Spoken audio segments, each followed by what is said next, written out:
નામ પરિચય। મેહુલ પટેલ, આદર્શનગર વસાહતી, ગાંધીનગર શહેર ખાતે ગટર લાઇન પાણીનું કામ થયું હતું, જે હલકી કક્ષાનું થયું છે। એવી જ રીતે આદર્શનગરની અંદર સેક્ટર 24 ખાતે કામ પણ હલકી કક્ષાનું થયું છે। રોડ રસ્તાની વાત કરીએ તો 3.5 વર્ષથી આદર્શનગર વસાહતની અંદર રોડ નથી। ખૂબ જ પરેશાન થઈ ગયા છે। વડીલોથી લઈને નાના બાળકોથી લઈને બહેનોથી લઈને તમામ લોકો હેરાન પરેશાન થઈ ગયા છે। આજ દિન સુધી કોઈ જોવા નથી આવ્યું। એન્જિનિયર વિના કામ થઈ રહ્યું છે, કોઈ એન્જિનિયર જોવા નથી આવતા।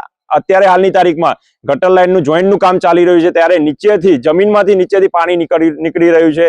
આજે 865 નંબરમાં આજે એ જ ઇસ્યુ થયો, 775માં પણ એ જ ઇસ્યુ થયો। આજ દિન સુધી કોઈ એન્જિનિયર જોવા નથી આવ્યું અને સત્વરે ને સત્વરે આ કાર્યવાહી કરવામાં આવે અને આદર્શનગરના રોડ રસ્તા સારી ગુણવત્તાવાળા, સારા લેવલવાળા, પહોળા બનાવવામાં આવે એવી અમે મ્યુનિસિપલ કમિશનર શ્રીને અને સીએમ સાહેબને પણ રજૂઆત કરીએ છીએ।